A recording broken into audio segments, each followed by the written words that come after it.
الفشل احلى من النجاح بكتير، مهم لمستقبلك. قلتها خلاص هتظبط.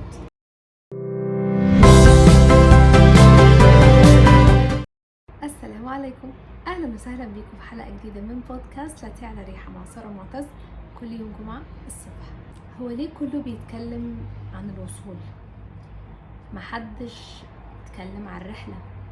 محدش بيقولك ان الطريق مش سهل، مش لازم يكون سهل، وعمره ما كان سهل على اي حد الا بحكمه وتدبير من ربنا، وان الرزق والوصول ليه مقدر بايد ربنا.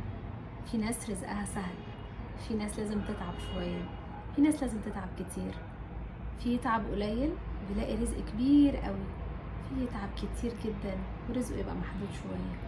كلها بايد ربنا. ويمكن لو جالك رزق كبير في الوقت ده هتغضب ربنا، مش هتبقى بترضيه في الطريق اللي ممكن تمشي فيه بالرزق الكتير ده. حلقة النهاردة فعلا هي من قلبي. انا مش عاملة اي سكريبت، مش عاملة اي حاجة، عشان انا في موقف اعتقد ناس كتير ممكن تبقى فيه في الوقت ده، وممكن تبقوا عديتوا بيه وعشتوا اكيد. الرحلة مش سهلة، فكرة انك تبقى عايز توصل لحاجة دي مش حاجة سهلة خالص. الطريق بيبقى فيه تحديات وفيه صعاب كتير وفيه مشاكل، ومش ماشي straight forward كده وكل حاجة ماشية زي الفل. لا، بنقع كتير قوي وبنحبط كتير جدا، نسمع كلام بيقطمنا وبيحبطنا زيادة. واكيد اي حد وصل ونجح بيطلع يقول انا وصلت ونجحت وانا مش عارف ايه والحمد لله، بس عمر ما حد طلع قال طريق شاف ايه فيه. انت لما وصلت كده فجأة نجحت في لمح البصر؟ اكيد لا، كان في رحلة. وعلى فكرة الاستمتاع في الرحلة مش في الوصول، لانك لما توصل خلاص ما انت وصلت، هتدور على حلم جديد. لكن في الرحلة اقول لكم ايه الحلو في الرحلة؟ انت عندك محاولات كتيرة جدا، ما تقولش فشلت، عمرك ما تقول انا فشلت في حاجة، لا، اسمها ربنا ما أردش. ما توفقتش النهاردة هحاول بكرة، ما توفقتش بكرة هحاول بعده. كمان فكرة انك بتتطور وبتتعلم، وكل يوم انت لما تنجح هيبقى عندك حتة غرور شوية، اللي هو اوكي انا كده زي الفل. لكن لما يحصل انك ما تظبطش معاك هتبدأ تدور اكتر وتفكر اكتر وتدور على حلول وتدور على تطوير وتدور على بدايل. فبالعكس انا جاية اقول لكم، جاية اقول لنفسي انك ما تظبطش معاك لفترة كبيرة قوي ده احلى من النجاح. تخيل كده لما اقول لك انه الفشل احسن من النجاح. الفشل مهم، النجاح مش هيفيدك قوي. انك ما دام نجحت زي ما بقول لكم خلاص انت وصلت. فممكن في ناس بتصيبها حتى غرور شويه انه خلاص انا زي الفل، توقف تطوير، تتغر ان هي بقت بيرفكت وخلاص البيك بتاعها. لا، لكن لما انت ما تنجحش او انت ما تظبطش معاك، ما بحبش اقول كلمه فشل ابدا، لا، هتبدا تدور وتقول ايه ده، طب انا اعمل كذا، طب كذا، طب كذا، تبدا تاخد قرارات جديده. خليك واثق، خليك واثق ان اي قرار جديد فيه ريسك، فيه نسبه مخاطره. مفيش حاجه مضمونه في الدنيا 100%. حتى لو كان كل حاجه قدامك مظبوطه، ممكن في ثانيه ربنا ما يريدش وما تظبطش. بجد الحلقه دي حاسه اني بكلم نفسي اكتر في المرايه اكتر ما انا بكلمكم، لان انا محتاجه الكلام ده، محتاجه اسمع الكلام ده، محتاجه اطمن. فطالعه اطمنكم ويمكن انا كمان اطمنوا، انتوا مش لوحدكم. كلنا بنحاول كل يوم، ما يغركوش اللي بتشوفوه الظاهر. كل حد جواه حاجات متحققتش، وجواه طموحات، كل حد جواه احلام لسه ما وصلش لربعها. كل حد بيحاول، وفي ناس كتير ما بتظبطش معاهم، وانا منكم. احبطت كتير قوي، حسيت انه طب ليه، قلت جوايا كتير جدا على فكرة، طب يا رب ليه، طب ليه بعد انا اتعشمت جدا، ده انا اتعشمت في الموضوع ده اكتر حاجة في الدنيا. طب خلاص لو هو مش نصيبي، بقيت ادعي ربنا انه يا رب ما تعلقش قلبي وما تعشمنيش في حاجة انت ما كتبتهاش ليا. الاقي نفسي اتعشمت، قلتها خلاص هتظبط، وما تظبطش. طبعا يعني الضحكة والتفاؤل اللي قدام الكاميرا ده حاجة، واللي انا بمر بيه في وقت ما بيحصل ده حاجة تانية خالص. لا بحبط وبيبان عليا وبفقد الامل احيانا، ولكن عادي، خدوا وقتكم، فقدوا الامل شويه، احبطوا شويه، اقعدوا كام يوم ما تعملوش حاجه. مش لازم دايما نبقى برودكتيف، واحنا مش في سباق، مش في سباق للناس كلها، انت سباقك لوحدك. بس اهم حاجه انك تستمر في السعي. مش معنى انك احبطت يوم، 2 اسبوع، اكتر، كل حد ياخد وقته، معنى انك خلاص بقيت فاشل وضيعت وقت. ولو كنت عملت كنت وصلت. لو كنت ما نمتش امبارح كان زمان كذا كذا. يا الله، يا ريت بدأت قبل 2 سنين.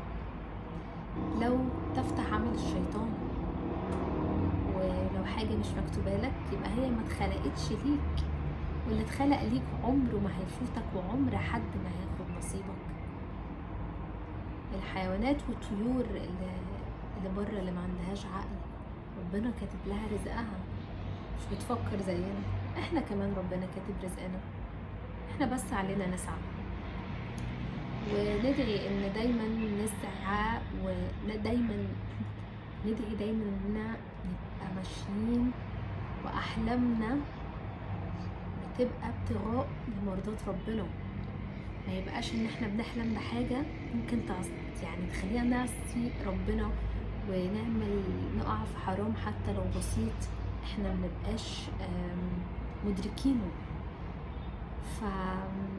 يا رب كلنا احلامنا تبقى ما تتعارضش مع الدين ومع الاوامر والنواهي بتاعت ربنا. صدقني انت وانتي مش لوحدكم، كلنا بنحاول، وحتى اللي وصلوا ونجحوا هتلاقيهم برضو دماغهم مشغولة بحلم جديد وبيحاولوا، بيخسروا. وعلى فكرة هو دي حاجة أنا محتاجة كنت أتعلمها، لأن أنا كنت تقريبا مش مستوعباها قوي، إن إحنا وإنت وإنتي لازم تخسروا، وأنا لازم أخسر عشان أكسب بعدها. الحياة مش كلها مكاسب، بالعكس خسارة. زي ما قلت لكم دي رابع مرة بقول، الخسارة هي اللي بتعلم. انك تخسر هيشغل مخك، انك تكسب. زي هقول لكم، عارفين مثال بسيط قوي، فاكرين ايام المدرسة لما كنا نجيب الفول مارك، خلاص جبنا الدرجة النهائية، تروح بقى مبسوط وتبدأ تستمتع بوقتك ومش عارف ايه وكذا كذا كذا. ممكن يجي امتحان اللي بعده يبقى مثلا امتحان فيه مثلا 2 يونتس من الامتحان اللي قبله، هتقول انا قفلت، انا هبص عليهم بعيني بس. تكتشف في الامتحان انك ناسي، انك ما اهتمتش، اتغريت بنفسك وبنجاحك. لكن لما بننقص درجة ولا درجتين، طب انا ليه غلطت في دي؟ فبتبدأ الغلطة دي، حتى المدرسين يقولنا كده، لما تغلط دي حاجة حلوة، اللي بتغلط فيها هيعلم معاك، اما اللي عملته صح احتمالية اكبر انك تنساه. وفعلا تبدأ تركز اكتر وتشد حيلك اكتر الامتحان اللي بعده. لكن طول ما انت بتجيب فول ماركس كنت تحس انه اوكي انا ذكي كفاية، انا ما عملش مجهود قوي. فبالعكس الاخطاء، عارفين، حاسه ان انا مكسوفه وانا بقول كده قدام الكاميرا، لانه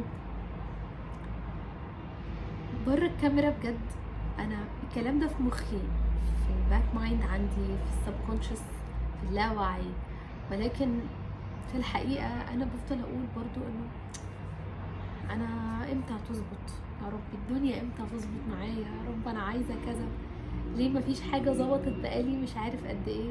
نفسي، هحاول، هوصل. وحتى لما اخترت حلم جديد وباث جديد في مخاطره، مش مرتاحه قوي، مفيش حد مرتاح يعني قوي، ولكن زي ما بيقولوا نو ريسك نو فن. متخافش انك تبدا في خطوه جديده عشان خاطر اللي ممكن يحصل او المخاطر، ولكن خاف انك تفضل محلك سر خوفا من انك تروح خطوة جديدة. صدقوني لرابع مرة بقول انا بكلم نفسي قبل ما بكلمكم، عشان انا الفترة دي يعني بجد حاسة ناس كتير قوي محتاجة تسمع الكلام ده، فانتوا مش لوحدكم، انا معاكم.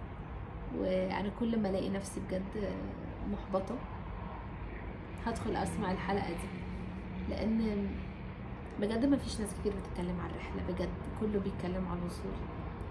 وخليني اقول لكم على حاجة كمان بالنسبة للرحلة، هي كده والله الكلام ده لنفسي قبلكم، هي كده هتعدي، الوقت هيعدي. انت عيطت هيعدي، انت فرحت هيعدي، انت احبطت هيعدي، انت سبتها على ربنا وتوكلت عليه وكان عندك يقين انه مش هيسيبك، برضو الوقت هيعدي. بقيت تقول ليه يا رب بتعمل معانا كده، بس برضو الوقت هيعدي. ولكن الفكرة في ايه؟ لما تيجي توصل، ولما تيجي توصلي وانا اوصل معاكم، هنفتكر الرحلة بس هنقول ياه ليه كلها كانت نكد، ليه كلها كانت زعل، شفتي اهو وصلتي في الاخر.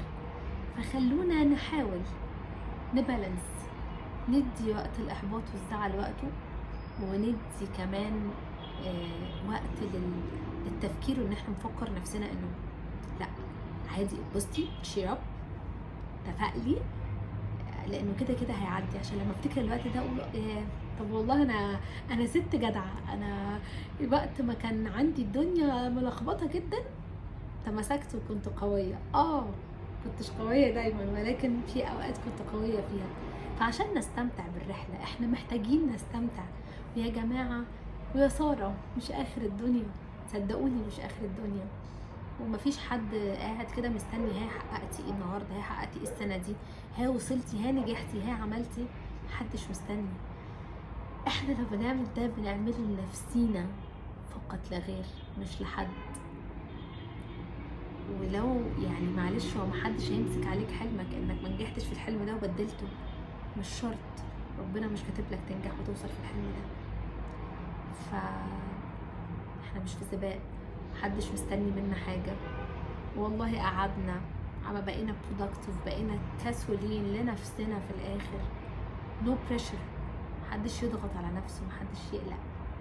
بس فالفكرة في الرحلة مش في الوصول. وخلونا نستمتع بالرحلة، خلونا نفكر نفسنا دايما انه ربنا موجود، وربنا لو رايد حاجة طول ما احنا بنسعى هتحصل، وربنا مش رايد مش هتحصل.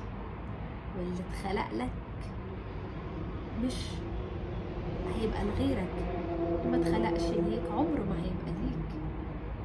بجد لو كلنا فكرنا في الأقدار هنبطل بقى نعمل خطط بيرفكت نزعل لما ما تحصلش، هنخطط ونسعى. ولكن ربنا مش رايد ان خطتك تمشي، عمرها ما هتمشي. لو ربنا رايد ان الموضوع يمشي من غير خطة هتستعجب. عمري ما كنت اتوقع المكالمة دي تجيلي، عمري ما كنت اتوقع عرض الشغل ده يجيلي، يعني ايه كذا يكلموني عشان انا ابقى معاهم، هم ازاي وصلوا لي؟ ربك هو اللي قادر على كل شيء. فبس الحلقة دي بجد من قلبي جدا، واتمنى تكون عجبتكم، واتمنى بس تدي امل وتودي وتبعد الاحباط، تبعد الزعل والحزن عن بس حد واحد. انا هبقى مبسوطه جدا. بس اشوفكم في حلقه جديده من بودكاست لا تعلى الريحه مع سارة معتز، كل يوم جمعه الصبح.